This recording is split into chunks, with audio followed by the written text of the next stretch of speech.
ಶ್ರೀ ಗುರುಭ್ಯೋ ನಮಃ. ಹರಿ ಓಂ. ಸರ್ವಮಂಗಲ ಮಾಂಗಲ್ಯೆ ಶಿವೆ ಸರ್ವಾರ್ಥ ಸಾಧಿಕೆ ಶರಣ್ಯೆ ತ್ರ್ಯಂಬಕೆ ಗೌರಿ ನಾರಾಯಣಿ ನಮೋಸ್ತುತೆ.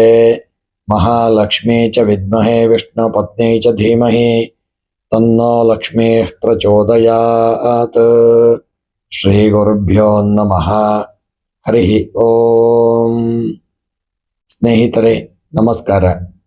2026 ವರಮಹಾಲಕ್ಷ್ಮಿ ಹಬ್ಬದ ಹಾರ್ದಿಕ ಶುಭಾಶಯಗಳನ್ನು ತಿಳಿಸುತ್ತಾ 2026ನೇ ಇಸವಿಯ ಈ ವರ್ಷದ ವರಮಹಾಲಕ್ಷ್ಮಿ ವ್ರತದ ಸಂಪೂರ್ಣ ವಿಧಾನ ಹಾಗೂ ಪೂಜಾ ಕ್ರಮವನ್ನು ಯಾವ ರೀತಿಯಾಗಿ ಮಾಡಬೇಕು ಎಂಬಂಥ ವಿಚಾರವನ್ನು ಈ ವಿಡಿಯೋದಲ್ಲಿ ನೋಡೋಣ.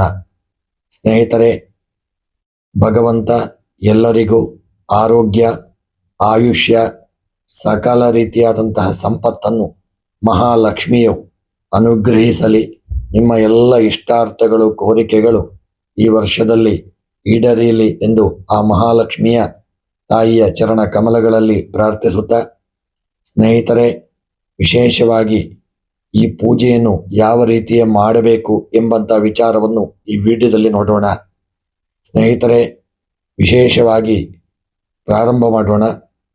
ಮಹಾಲಕ್ಷ್ಮೀ ನಮಃ. ಎಲ್ಲರಿಗೂ ಶುಭವಾಗಲಿ. ಶ್ರಾವಣ ಮಾಸದ ಅತ್ಯಂತ ಮಂಗಳಕರವಾದ ಹಾಗೂ ವಿಶೇಷವಾದಂತಹ ಒಂದು ವ್ರತಗಳಲ್ಲಿ ಒಂದಾದ ವರಮಹಾಲಕ್ಷ್ಮಿ ವ್ರತವನ್ನು ಈ ವರ್ಷ 2026ರಲ್ಲಿ ನಾವು ಆಗಸ್ಟ್ 28ರಂದು ಶುಕ್ರವಾರದಂದು ಆಚರಿಸಲಾಗುತ್ತದೆ. ಸ್ನೇಹಿತರೆ, ವರಮಹಾಲಕ್ಷ್ಮಿ ದೇವಿಯ ಪೂಜೆಯನ್ನು ಭಕ್ತಿಯಿಂದ ಮಾಡುವುದರಿಂದ ನಿಮ್ಮ ಕುಟುಂಬದಲ್ಲಿ ಐಶ್ವರ್ಯ, ಸಂತಾನದ ಯೋಗ, ಸೌಭಾಗ್ಯ ವೃದ್ಧಿ, ಆರೋಗ್ಯ ವೃದ್ಧಿ, ನೆಮ್ಮದಿ ಮತ್ತು ಸಮೃದ್ಧಿಯ ಒಂದು ಯೋಗಗಳು ನಿಮಗೆ ಪ್ರಾಪ್ತಿಯಾಗಲಿದೆ. ಹಾಗೂ ನಿಮ್ಮ ಉದ್ಯೋಗಗಳಲ್ಲಿ ಅಭಿವೃದ್ಧಿ, ದಾಂಪತ್ಯ ಜೀವನದಲ್ಲೂ ಒಂದು ಒಳ್ಳೆಯ ಐಕ್ಯಮತ್ಯ, ನಿಮ್ಮ ಎಲ್ಲ ಕಷ್ಟಗಳು, ಸಾಲಗಳೆಲ್ಲ ತೀರಲಿ. ಒಳ್ಳೆಯ ಸಂಪತ್ತು, ಅಷ್ಟಲಕ್ಷ್ಮಿಯ ಅನುಗ್ರಹ ನಿಮಗೆ ಪ್ರಾಪ್ತಿಯಾಗಲಿ. ಈ ಪೂಜೆಯನ್ನು ಮಾಡುವುದರಿಂದ ಎಲ್ಲ ಯೋಗಗಳು ಪ್ರಾಪ್ತಿಯಾಗತಕ್ಕಂಥ ಒಂದು ಶುಭ ಫಲ ನಿಮಗೆ ಪ್ರಾಪ್ತಿಯಾಗಲಿದೆ. ಆದರೆ ವರಮಹಾಲಕ್ಷ್ಮಿ ಪೂಜೆಯನ್ನು ಯಾವ ರೀತಿ ಮಾಡಬೇಕು ಎಂಬಂಥ ಒಂದು ಗೊಂದಲ, ಜಿಜ್ಞಾಸೆಗಳಿದ್ದಲ್ಲಿ ಸ್ನೇಹಿತರೆ, ಈ ವಿಡಿಯೋವನ್ನು ಸಂಪೂರ್ಣವಾಗಿ ನೋಡಿ. ವಿಡಿಯೋದಲ್ಲಿ ನಾನು ನಿಮಗೆ ಸಂಪೂರ್ಣವಾದಂತಹ ಮಾಹಿತಿಯನ್ನು ನೀಡುತ್ತಿದ್ದೇನೆ. ಇದೇ ರೀತಿಯಾಗಿ ನೀವು ಪೂಜೆಯನ್ನು ಮಾಡಿದಲ್ಲಿ ಖಂಡಿತ ನಿಮಗೆ ಆ ಮಹಾಲಕ್ಷ್ಮಿಯ ಅನುಗ್ರಹ ಪ್ರಾಪ್ತಿಯಾಗುತ್ತದೆ. ಹಾಗೂ ಒಳ್ಳೆಯ ಸಂಪತ್ತು, ಅಷ್ಟಲಕ್ಷ್ಮಿಯ ಅನುಗ್ರಹ ಪ್ರಾಪ್ತಿಯಾಗುವುದು ಖಂಡಿತ. ಸ್ನೇಹಿತರೆ, ಈ ವರಮಹಾಲಕ್ಷ್ಮಿ ಪೂಜೆಯನ್ನು ಯಾವ ರೀತಿಯಾಗಿ ಮಾಡಬೇಕು ಎಂಬಂಥ ಒಂದು ವಿಚಾರವನ್ನು ನೋಡುವುದಾದರೆ, ವಿಶೇಷವಾಗಿ ಸನಾತನ ಧರ್ಮದ ಪ್ರಕಾರ ಪೂಜೆಗೆ ಯಾವುದೆಲ್ಲ ಬೇಕು ಎಂಬಂಥದ್ದು ನೋಡೋಣ. ವಿಶೇಷವಾಗಿ ಮುಖ್ಯವಾಗಿ ಒಂದು ತಾಮ್ರದ ಕಲಶ ಮುಖ್ಯವಾಗಿ ಬೇಕು. ಈ ಕಲಶವನ್ನು ಹೇಗೆ ಸ್ಥಾಪಿಸಬೇಕು, ಯಾವ ಮಂತ್ರಗಳನ್ನು ಪಠಿಸಬೇಕು, ವರಮಹಾಲಕ್ಷ್ಮಿ ವ್ರತದ ಮಹತ್ವವೇನು, ವ್ರತದ ಒಂದು ಕಥೆ ಏನು, ಹಾಗೂ ವಾಯನವನ್ನು ಹೇಗೆ ನೀಡಬೇಕು, ಇವೆಲ್ಲವನ್ನು ಈ ವಿಡಿಯೋದಲ್ಲಿ ನೀವು ಕ್ರಮವಾಗಿ ನೋಡಬಹುದು. ಹಾಗೂ ಸರಳವಾಗಿ ಸಂಪೂರ್ಣವಾಗಿ ನೀವು ತಿಳಿದುಕೊಳ್ಳಬಹುದು. ವಿಡಿಯೋವನ್ನು ತಪ್ಪದೆ ಕೊನೆಯವರೆಗೂ ನೋಡಿ. ಸ್ನೇಹಿತರೆ, ಈ ವಿಡಿಯೋವನ್ನು ತಪ್ಪದೆ ನೀವು ನೋಡಿದಲ್ಲಿ ಪೂಜೆಯ ಸಂಪೂರ್ಣ ಫಲವು ನಿಮಗೆ ಪ್ರಾಪ್ತಿಯಾಗಲಿದೆ. ವಿಶೇಷವಾಗಿ ವರಮಹಾಲಕ್ಷ್ಮಿ ಎಂದರೆ ಭಕ್ತರಿಗೆ ವರಗಳನ್ನು ಕರುಣಿಸುವಂತಹ ತಾಯಿ ಮಹಾಲಕ್ಷ್ಮಿ. ಶ್ರಾವಣ ಮಾಸದ ಶುಕ್ಲ ಪಕ್ಷದಲ್ಲಿ ಹುಣ್ಣಿಮೆಗೆ ಮುನ್ನ ಬರುವಂತಹ ಶುಕ್ರವಾರದಂದು ಈ ವ್ರತವನ್ನು ಆಚರಿಸುವ ಸಂಪ್ರದಾಯ ನಮ್ಮ ದಕ್ಷಿಣ ಭಾರತದಲ್ಲಿ ವಿಶೇಷವಾಗಿ ಕಂಡುಬರುತ್ತದೆ. ಕರ್ನಾಟಕ ಸೇರಿದಂತೆ ದಕ್ಷಿಣ ಭಾರತದ ಹಲವು ಭಾಗಗಳಲ್ಲಿ ಈ ವ್ರತವನ್ನು ಅತ್ಯಂತ ಒಂದು ಭಕ್ತಿಯಿಂದ ಆಚರಿಸಲಾಗುತ್ತದೆ. ವರಮಹಾಲಕ್ಷ್ಮಿ ದೇವಿಯನ್ನು ಪೂಜಿಸುವುದರಿಂದ ಅಷ್ಟಲಕ್ಷ್ಮಿಯ ಅನುಗ್ರಹ ಪ್ರಾಪ್ತಿಯಾಗುತ್ತದೆ. ಹಾಗೂ ಅಷ್ಟಲಕ್ಷ್ಮಿಯ ರೂಪಗಳಲ್ಲಿ ಆದಿಲಕ್ಷ್ಮಿ, ಧನಲಕ್ಷ್ಮಿ, ಧೈರ್ಯಲಕ್ಷ್ಮಿ, ವಿಜಯಲಕ್ಷ್ಮಿ, ವಿದ್ಯಾಲಕ್ಷ್ಮಿ, ಧಾನ್ಯಲಕ್ಷ್ಮಿ, ಸಂತಾನಲಕ್ಷ್ಮಿ ಮತ್ತು ಐಶ್ವರ್ಯ ಲಕ್ಷ್ಮಿಯ ರೂಪಗಳಲ್ಲಿ ಈ ಮಹಾಲಕ್ಷ್ಮಿಯನ್ನು ಸ್ಮರಿಸಲಾಗುತ್ತದೆ. ಇನ್ನು ಈ 2026ನೇ ಇಸವಿಯ ಮಹಾಲಕ್ಷ್ಮಿ ವ್ರತವನ್ನು ಆಗಸ್ಟ್ 28 ಶುಕ್ರವಾರದಂದು ನಾವು ಮಾಡುವುದು. ಪಂಚಾಂಗಗಳಲ್ಲಿ ಉಲ್ಲೇಖವಿರತಕ್ಕಂತಹ ಒಂದು ದಿನ. ಪೂಜೆಯ ಈ ಸಮಯವು ಸ್ಥಳೀಯ ಸೂರ್ಯೋದಯ, ಲಗ್ನ ಮತ್ತು ಕುಟುಂಬದ ಆಚರಣೆಯ ಪದ್ಧತಿಯ ಪ್ರಕಾರ ಸ್ವಲ್ಪ ಬೇರೆ ಬೇರೆ ರೀತಿಯಲ್ಲಿರಬಹುದು. ಒಂದೊಂದು ಊರಿಗೆ ಒಂದೊಂದು ರೀತಿಯ ಪದ್ಧತಿ ಇರಬಹುದು. ನಿಮ್ಮ ಊರಿನ ಪದ್ಧತಿಯ ಪ್ರಕಾರವಾಗಿ ಈ ಪೂಜೆಯನ್ನು ಮಾಡಿಕೊಂಡಲ್ಲಿ ಖಂಡಿತ ಉತ್ತಮ ಫಲವಿದೆ. ಆದ್ದರಿಂದ ನಿಮ್ಮ ಊರಿನ ಪ್ರಕಾರವಾಗಿ ಮಾಡಿಕೊಳ್ಳಿ. ಕೆಲವು ಪಂಚಾಂಗಗಳಲ್ಲಿ ಬೆಳಗಿನ ಸಿಂಹ ಲಗ್ನದ ಸಮಯವನ್ನು ಪೂಜೆಗೆ ಅನುಕೂಲಕರವಾಗಿ ಸೂಚಿಸಲಾಗಿದೆ. ಬೇರೆ ಬೇರೆ ದಿಕ್ಕಿನಲ್ಲಿ ಬೇರೆ ಬೇರೆ ರೀತಿಯಲ್ಲಿರಬಹುದು. ನಿಮ್ಮ ಊರಿನ ಪದ್ಧತಿಯ ಪ್ರಕಾರವಾಗಿ ಮಾಡಿ. ಇನ್ನು ಈ ಪೂಜೆಗೆ ಮುಖ್ಯವಾಗಿ ಯಾವುದೆಲ್ಲ ಒಂದು ಸಾಮಗ್ರಿಗಳು ಬೇಕು ಎಂಬುದನ್ನು ಪ್ರಥಮವಾಗಿ ನೋಡೋಣ.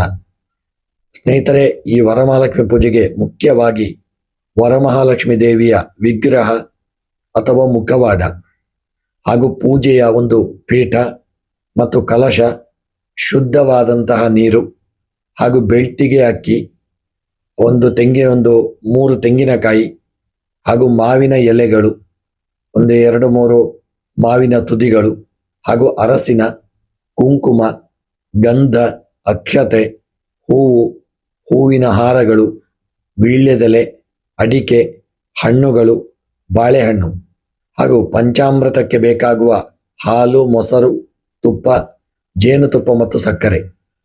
ಇನ್ನು ದೀಪ ಬೇಕು ಹಾಗೂ ಎಣ್ಣೆ ಅಥವಾ ತುಪ್ಪ, ಉತ್ತಮ ತುಪ್ಪ.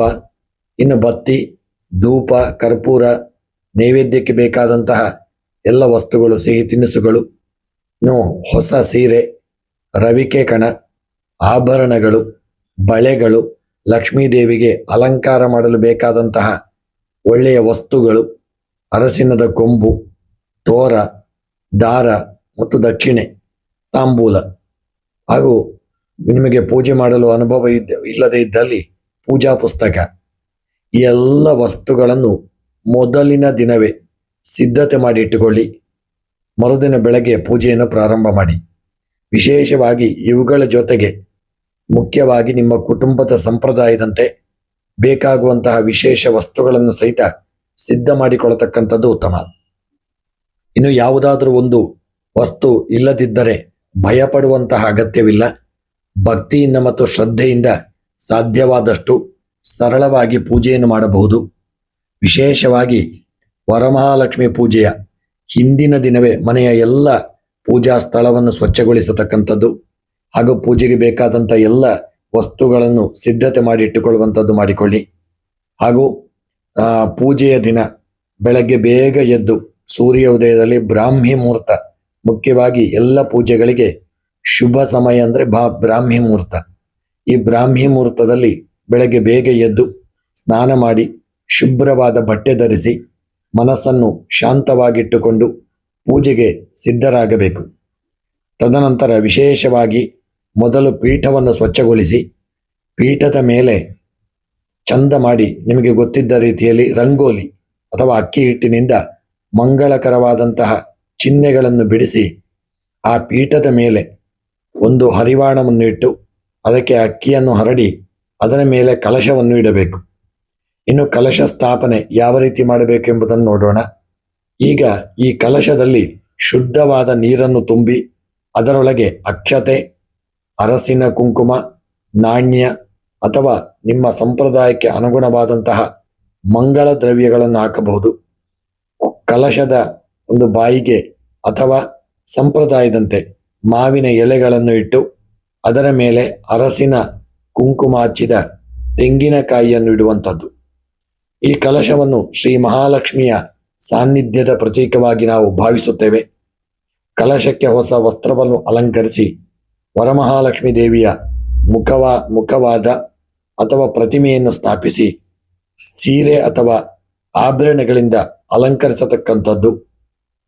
ತದನಂತರ ಪ್ರಥಮವಾಗಿ ಯಾವುದೇ ಶುಭ ಕಾರ್ಯಕ್ಕೂ ಮೊದಲು ಗಣಪತಿಯನ್ನು ಪೂಜಿಸುವುದು, ನಮಸ್ಕಾರ ಮಾಡುವಂಥದ್ದು ನಮ್ಮ ಸಂಪ್ರದಾಯ. ಮೊದಲು ಅರಸಿನದ ಸಣ್ಣ ಒಂದು ಗಣಪತಿಯನ್ನು ಮಾಡಿ ಪೂಜಿಸಿಕೊಳ್ಳಿ. ಗಣಪತಿಗೆ ಹೂವು, ಅಕ್ಷತೆ, ಕುಂಕುಮ ಮತ್ತು ನೈವೇದ್ಯವನ್ನು ಸಮರ್ಪಣೆ ಮಾಡಿಕೊಳ್ಳಿ. ಗಣಪತಿ ಚಿಕ್ಕ ಮೂರ್ತಿ ಇಲ್ಲದಿದ್ದಲ್ಲಿ ಗಣಪತಿಯ ಒಂದು ಚಿಕ್ಕ ಫೋಟೋವಿದ್ದಲ್ಲೂ ಆಗುತ್ತದೆ. ಓಂ ಗಂಗಣಪತಯೇ ನಮಃ ಎಂಬ ಮಂತ್ರವನ್ನು ಗಣಪತಿಯನ್ನು ಸ್ಮರಣೆ ಮಾಡಿ ಜಪ ಮಾಡಿ ಮತ್ತು ಭಕ್ತಿಯಿಂದ ಜಪಿಸಿಕೊಳ್ಳಿ. ನಂತರ ಗಣಪತಿಗೆ ನಮಸ್ಕಾರ ಮಾಡಿ ವರಮಹಾಲಕ್ಷ್ಮಿ ಪೂಜೆಯನ್ನು ಆರಂಭಿಸತಕ್ಕದ್ದು ಶುಭವನ್ನು ಕೊಡಲಿದೆ. ಮುಖ್ಯವಾಗಿ ಈಗ ಬಲಗೈಯಲ್ಲಿ ಸ್ವಲ್ಪ ನೀರು, ಅಕ್ಷತೆ ಮತ್ತು ಹೂವನ್ನು ತೆಗೆದುಕೊಂಡು ಮುಖ್ಯವಾಗಿ ಪ್ರಥಮವಾಗಿ ಸಂಕಲ್ಪ ಮಾಡತಕ್ಕಂಥದ್ದು. ನಿಮ್ಮ ಹೆಸರು, ಗೋತ್ರ, ಕುಟುಂಬದವರ ಹೆಸರುಗಳನ್ನು ತಿಳಿದಿದ್ದರೆ ಹೇಳಿಕೊಳ್ಳಿ, ಮತ್ತು ನಕ್ಷತ್ರವನ್ನು ಹೇಳಿ, ರಾಶಿಯನ್ನು ಹೇಳಿ, ಇದನ್ನೆಲ್ಲ ಹೇಳಿಕೊಂಡು ಸಂಕಲ್ಪ ಮಾಡಿಕೊಂಡು ನಮ್ಮ ಕುಟುಂಬದ ಸರ್ವರ ಆರೋಗ್ಯ, ಐಶ್ವರ್ಯ, ಸೌಭಾಗ್ಯ, ಸಂತಾನಾಭಿವೃದ್ಧಿ, ವಿದ್ಯಾಭಿವೃದ್ಧಿ, ಉದ್ಯೋಗ ಮತ್ತು ವಾರದಲ್ಲಿ ವ್ಯಾಪಾರದಲ್ಲಿ ಅಭಿವೃದ್ಧಿ ಹಾಗೂ ಮನೆಯಲ್ಲಿ ಸುಖ ಶಾಂತಿ ನೆಲೆಸಲು ಬೇಕಾದಂತಹ ಎಲ್ಲ ತಾಯಿ ನಮಗೆ ಅನುಗ್ರಹಿಸಲಿ. ಹಾಗೂ ನಿಮ್ಮ ಮನಸ್ಸಿನ ಏನು ಉದ್ದೇಶ ಇದೆಯಾ ಆ ಎಲ್ಲ ಉದ್ದೇಶಗಳನ್ನು ಪ್ರಾರ್ಥನೆ ಮಾಡಿ ವರಮಹಾಲಕ್ಷ್ಮೀ ದೇವಿಯ ವ್ರತವನ್ನು ಮತ್ತು ಪೂಜೆಯನ್ನು ಶ್ರದ್ಧಾಭಕ್ತಿಯಿಂದ ನೆರವೇರಿಸುತ್ತೇನೆ ಎಂಬುದಾಗಿ ಮನಸ್ಸಿನಲ್ಲಿ ಪ್ರಾರ್ಥನೆ ಮಾಡಿಕೊಳ್ಳಿ. ಹಾಗೂ ಕೈಯಲ್ಲಿ ಹಿಡಿದುಕೊಂಡಂಥ ಅಕ್ಷತೆ ಹೂವಿಗೆ ನೀರನ್ನು ಹಾಕಿ ಹರಿವಾಣದಲ್ಲಿ ಬಿಟ್ಟು ಸಂಕಲ್ಪ ಮಾಡತಕ್ಕಂಥದ್ದು ಮತ್ತು ಗುರುವಿನ ಗಣಪತಿಯ ಸ್ಮರಣೆಯನ್ನು ಮಾಡಿಕೊಂಡು ಮುಖ್ಯವಾಗಿ ತಯಾರಿಸಿಟ್ಟಂತಹ ಕಲಶದಲ್ಲಿ ಈಗ ದೇವಿಯನ್ನು ಭಕ್ತಿಯಿಂದ ಆವಾಹನೆ ಮಾಡತಕ್ಕಂಥದ್ದು. ಪ್ರಥಮವಾಗಿ ದೇವಿಯ ಮುಂದೆ ಹೂವನ್ನು ಹಿಡಿದು ಓಂ ಶ್ರೀಂ ಮಹಾಲಕ್ಷ್ಮೀ ನಮಃ ಎಂಬ ಮಂತ್ರವನ್ನು ಜಪ ಮಾಡುತ್ತಾ ವಿಶೇಷವಾಗಿ ದೇವಿಯನ್ನು ಮನಸ್ಸಿನಲ್ಲಿ ಧ್ಯಾನಿಸಬೇಕು. ನಂತರ ವಿಶೇಷವಾಗಿ ಕ್ಷೀರಸಾಗರ ಸಂಭೂತಾಂ ಕ್ಷೀರವರ್ಣ ಸಮಪ್ರಭಾಂ ಹರಿವಲ್ಲಭಾಂ ಮಹಾಲಕ್ಷ್ಮೀಂ ಧ್ಯಾಯಾಮಿ. ವಿಶೇಷವಾಗಿ ಈ ಮಂತ್ರವನ್ನು ಸ್ಮರಣೆ ಮಾಡುತ್ತಾ ದೇವಿಯ ಧ್ಯಾನ ಮಾಡತಕ್ಕಂಥದ್ದು. ನಂತರ ದೇವಿಗೆ ಆಸನವನ್ನು ಸಮರ್ಪಿಸಿ, ಅಮ್ಮ ವರಮಹಾಲಕ್ಷ್ಮೀ ದೇವಿಯೇ, ನಮ್ಮ ಪೂಜೆಯನ್ನು ಸ್ವೀಕರಿಸಿ ನಮ್ಮ ಮನೆಗೆ ಮಂಗಳ ಸೌಭಾಗ್ಯ ಮತ್ತು ಸಮೃದ್ಧಿಯನ್ನು ಕರುಣಿಸು ಎಂದು ಭಕ್ತಿಯಿಂದ ಪ್ರಾರ್ಥಿಸಿಕೊಳ್ಳಿ. ತದನಂತರ ಮಹಾಲಕ್ಷ್ಮಿಯ ಪ್ರೀತ್ಯರ್ಥವಾಗಿ ಷೋಡಶ ಉಪಚಾರ 16 ರೀತಿಯ ಉಪಚಾರ ಪೂಜೆಗಳನ್ನು ಮಾಡತಕ್ಕಂಥದ್ದು.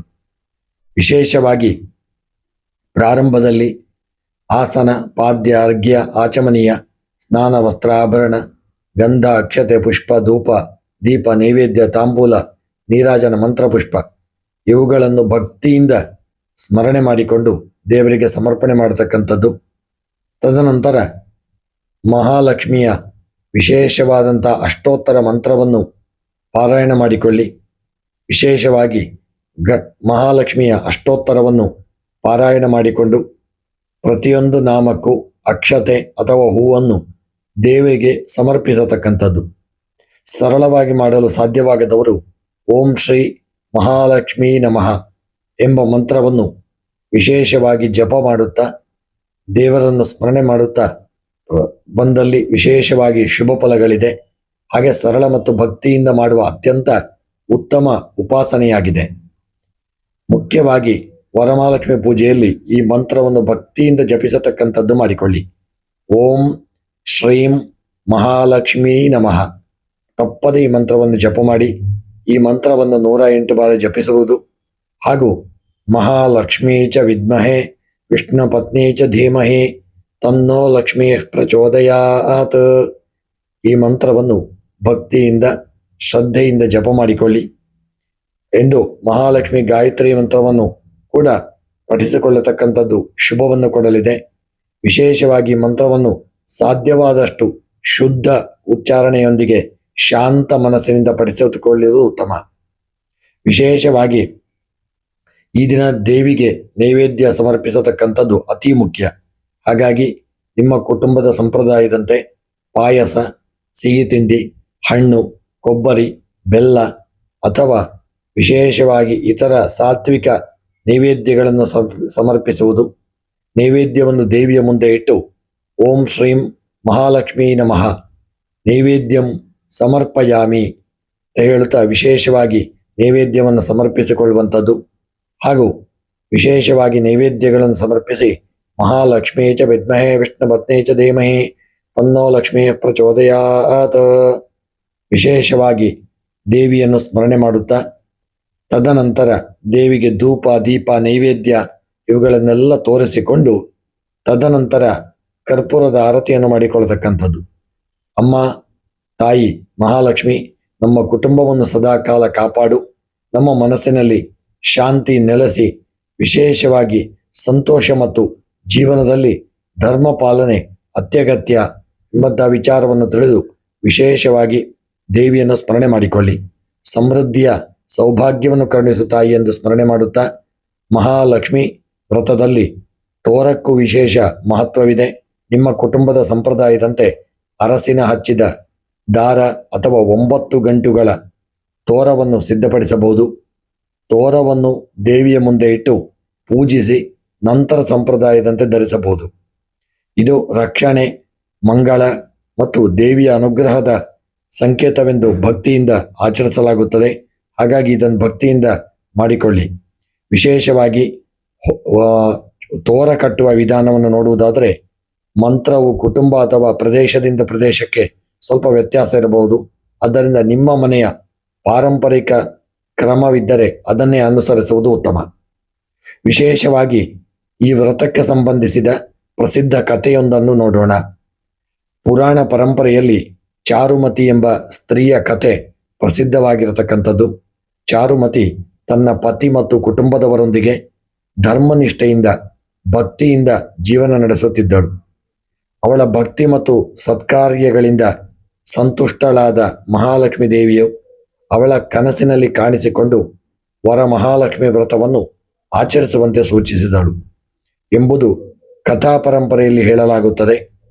ಚಾರುಮತಿ ತನ್ನ ಕನಸಿನ ವಿಚಾರವನ್ನು ಕುಟುಂಬದವರೊಂದಿಗೆ ತಿಳಿಸಿ ನಂತರ ಕುಟುಂಬದವರೊಂದಿಗೆ ಇತರ ಮಹಿಳೆಯರೊಂದಿಗೆ ಹಾಗೂ ಭಕ್ತಿಯಿಂದ ವರಮಹಾಲಕ್ಷ್ಮಿ ವ್ರತವನ್ನು ಆಚರಿಸತಕ್ಕಂಥದ್ದು.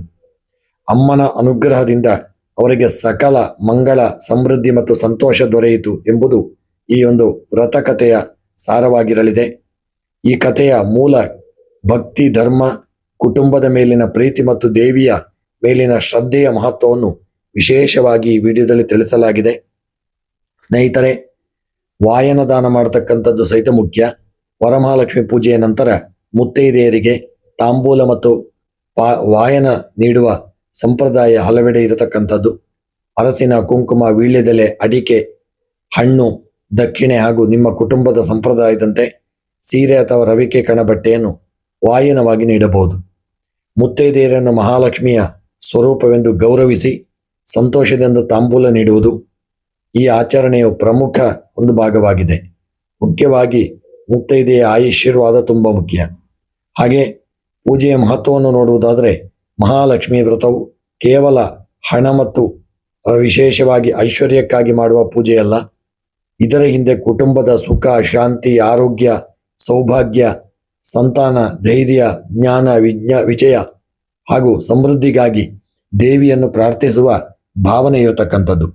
ಮಹಾಲಕ್ಷ್ಮಿ ದೇವಿಯನ್ನು ಅಷ್ಟಲಕ್ಷ್ಮಿಯ ರೂಪದಲ್ಲಿ ಸ್ಮರಿಸುವುದರಿಂದ ಜೀವನದ ವಿವಿಧ ಕ್ಷೇತ್ರಗಳಲ್ಲಿ ಶುಭ ಮತ್ತು ಸಮೃದ್ಧಿಯನ್ನು ಕೋರುವ ಪರಂಪರೆಯೂ ಇದೆ. ಅತ್ಯಂತ ಮುಖ್ಯವಾಗಿ ವಿಶೇಷವಾಗಿ ಪೂಜೆಯ ಹಲವು ರೀತಿಯಲ್ಲಿ ಮಾಡಬಹುದು. ಆದರೆ ನಿಮ್ಮ ಭಕ್ತಿಗೆ ಅನುಗುಣವಾಗಿ ಮಾಡಿಕೊಳ್ಳಿ.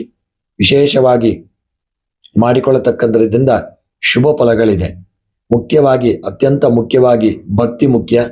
ಮನಸ್ಸಿನಲ್ಲಿ ಭಕ್ತಿ, ಮಾತಿನಲ್ಲಿ ಸೌಮ್ಯತೆ, ಕುಟುಂಬದಲ್ಲಿ ಪ್ರೀತಿ, ಜೀವನದಲ್ಲಿ ಧರ್ಮನಿಷ್ಠೆ ಮತ್ತು ಇತರರಿಗೆ ಸಹಾಯ ಮಾಡುವ ಮನೋಭಾವ ಇವುಗಳು ಕೂಡ ನಿಜವಾದ ಒಂದು ಲಕ್ಷ್ಮಿಯ ಅನುಗ್ರಹವೇ. ಹಾಗಾಗಿ ಭಕ್ತಿಯಿಂದ ಶ್ರದ್ಧೆಯಿಂದ ಮಾಡಿ. ಪೂಜೆ ಮಾಡುವಾಗ ಮುಖ್ಯವಾಗಿ ಈ ದಿನ ಸಾಧ್ಯವಾದಷ್ಟು ಸಾತ್ವಿಕ ಆಹಾರ ಸೇವನೆ ಮಾಡಿ. ಮನೆ ಮತ್ತು ಪೂಜಾ ಸ್ಥಳವನ್ನು ಸ್ವಚ್ಛವಾಗಿಟ್ಟುಕೊಳ್ಳಿ. ದೇವಿಯ ಮುಂದೆ ದೀಪವನ್ನು ಬೆಳಗಿಸಿ ಪೂಜೆಯ ಸಮಯದಲ್ಲಿ ಮನಸ್ಸನ್ನು ಶಾಂತವಾಗಿಟ್ಟುಕೊಳ್ಳಿ. ಇತರರ ಬಗ್ಗೆ ಕೆಟ್ಟ ಮಾತು ದೂರ ಮಾಡಿ. ಜಗಳವನ್ನು, ಆಯ್ಕೆಯನ್ನು ದೂರ ಮಾಡಿ. ಅಸೂಯೆಯನ್ನು ಸಹಿತ ದೂರ ಮಾಡುವಂಥದ್ದು. ಪೂಜೆಯಲ್ಲಿ ಯಾವುದಾದ್ರೂ ಒಂದು ಸಾಮಗ್ರಿ ಕಡಿಮೆಯಾದರೆ ಆತಂಕ ಪಡಬೇಡಿ. ಭಕ್ತಿ ಶ್ರದ್ಧೆಯಿಂದ ಮಾಡಿ. ಖಂಡಿತ ಮಹಾಲಕ್ಷ್ಮಿಯ ಅನುಗ್ರಹ ಪ್ರಾಪ್ತಿಯಾಗಲಿದೆ. ಹಾಗೆ ಪಾರಂಪರಿಕ ಪದ್ಧತಿ ಪುರೋಹಿತರಿಂದ ಸೂಚಿಸಿದ ಕ್ರಮವೇ ಅತ್ಯಂತ ಶ್ರೇಷ್ಠತೆಯನ್ನು ಕೊಡಲಿದೆ. ಹಾಗಾಗಿ ಪೂಜೆಯನ್ನು ಭಕ್ತಿಯಿಂದ ಶ್ರದ್ಧೆಯಿಂದ ಮಾಡಿಕೊಳ್ಳಿ. ಕೈ ಮುಗಿದು ದೇವಿಯ ಮುಂದೆ ಪ್ರಾರ್ಥಿಸಿಕೊಳ್ಳಿ. ಅಮ್ಮ ವರಮಹಾಲಕ್ಷ್ಮಿ ದೇವಿಯೇ, ನಮ್ಮ ಕುಟುಂಬದ ಎಲ್ಲರಿಗೂ ಆರೋಗ್ಯವನ್ನು ಕರುಣಿಸು. ನಮ್ಮ ಮನೆಯಲ್ಲಿ ಸದಾ ಸಂತೋಷ, ನೆಮ್ಮದಿ ಇರಲಿ. ಕುಟುಂಬದಲ್ಲಿ ಪ್ರೀತಿ ಮತ್ತು ಒಗ್ಗಟ್ಟು ಉಂಟಾಗಲಿ. ಉದ್ಯೋಗ ಮತ್ತು ವ್ಯಾಪಾರದಲ್ಲಿ ಅಭಿವೃದ್ಧಿಯನ್ನು ದೊರೆಯಲಿ. ವಿದ್ಯಾರ್ಥಿಗಳಿಗೆ ಜ್ಞಾನ ಮತ್ತು ಉತ್ತಮ ಭವಿಷ್ಯ ದೊರೆಯಲಿ. ರೈತರಿಗೆ ಉತ್ತಮ ಬೆಳೆ, ಸಮೃದ್ಧಿಯು ದೊರೆಯಲಿ. ಎಲ್ಲರಿಗೂ ಧನ, ಧಾನ್ಯ, ಸೌಭಾಗ್ಯ ಮತ್ತು ಮಂಗಳವನ್ನು ಕರುಣಿಸು ಎಂದು ದೇವಿಯಲ್ಲಿ ಸ್ಮರಣೆ ಮಾಡುತ್ತಾ, ರೈತರಿಗೆ ಉತ್ತಮವಾದಂತಹ ಬೆಳೆ ಸಮೃದ್ಧಿ ದೊರೆಯಲಿ. ಎಲ್ಲರಿಗೂ ಧನ, ಧಾನ್ಯ, ಸೌಭಾಗ್ಯ ಮತ್ತು ಮಂಗಳವನ್ನು ಕರುಣಿಸು. ನಮ್ಮಿಂದ ಸಾಧ್ಯವಾದಷ್ಟು ಧರ್ಮದ ಮಾರ್ಗದಲ್ಲಿ ನಡೆಯುವ ಶಕ್ತಿಯನ್ನು ನೀಡು. ಮಹಾಲಕ್ಷ್ಮೀ ದೇವಿಯ ಅನುಗ್ರಹ ಎಲ್ಲರ ಮೇಲೂ ಸದಾ ಇರಲಿ. ವಿಶೇಷವಾಗಿ ಹೀಗೆ ಸ್ಮರಣೆ ಮಾಡುತ್ತಾ ಮಂಗಳಾರತಿ ಮಾಡಿ ಪ್ರಸಾದವನ್ನು ಕುಟುಂಬದವರೊಂದಿಗೆ ಸ್ವೀಕರಿಸುವುದು ಶುಭ ಫಲಗಳನ್ನು ಕೊಡಲಿದೆ. ವಿಶೇಷವಾಗಿ ವರಮಹಾಲಕ್ಷ್ಮಿ ವ್ರತವು ನಮ್ಮ ಸನಾತನ ಸಂಪ್ರದಾಯದ ಅತ್ಯಂತ ಸುಂದರವಾದ ವ್ರತಗಳಲ್ಲಿ ಒಂದು. ಈ ದಿನ ನಾವು ಕೇವಲ ಸಂಪತ್ತನ್ನು ಬೇಡುವುದಕ್ಕಿಂತ ಮನೆಯಲ್ಲಿ ನೆಮ್ಮದಿ, ಕುಟುಂಬದಲ್ಲಿ ಪ್ರೀತಿ, ಜೀವನದಲ್ಲಿ ಆರೋಗ್ಯ, ಜ್ಞಾನ, ಧೈರ್ಯ, ಧರ್ಮ ಮತ್ತು ಸಮೃದ್ಧಿ ಇವುಗಳನ್ನು ದೇವಿಯಲ್ಲಿ ಪ್ರಾರ್ಥಿಸೋಣ. ಓಂ ಶ್ರೀಂ ಮಹಾಲಕ್ಷ್ಮೀ ನಮಃ ಎಂಬ ಮಂತ್ರವನ್ನು ಕನಿಷ್ಠ 108 ಬಾರಿ ಜಪ ಮಾಡಿ ಜಪಿಸುತ್ತಾ ಅಮ್ಮನ ಅನುಗ್ರಹವನ್ನು ಪಡೆಯೋಣ. ವರಮಹಾಲಕ್ಷ್ಮೀ ದೇವಿಯ ಕೃಪೆ ನಿಮ್ಮ ಮತ್ತು ನಿಮ್ಮ ಕುಟುಂಬದ ಮೇಲೆ ಸದಾ ಇರಲಿ. ವರಮಹಾಲಕ್ಷ್ಮೀ ದೇವಿಗೆ ಜಯಪ್ರಾಪ್ತಿಯಾಗಲಿ, ನಮ್ಮೆಲ್ಲ ಇಷ್ಟಾರ್ಥಗಳು ಈಡೇರಲಿ ಎಂದು ದೇವಿಯ ಚರಣಾರವಿಂದಗಳಲ್ಲಿ ಪ್ರಾರ್ಥನೆಯನ್ನು ಮಾಡುತ್ತಾ ವಿಶೇಷವಾಗಿ ವಿಡಿಯೋವನ್ನು ಮುಕ್ತಾಯ ಮಾಡುತ್ತಿದ್ದೇನೆ. ಮುಂದಿನ ವಿಡಿಯೋಗಳೊಂದಿಗೆ ಮತ್ತೆ ಭೇಟಿಯಾಗೋಣ. ಧನ್ಯವಾದಗಳು.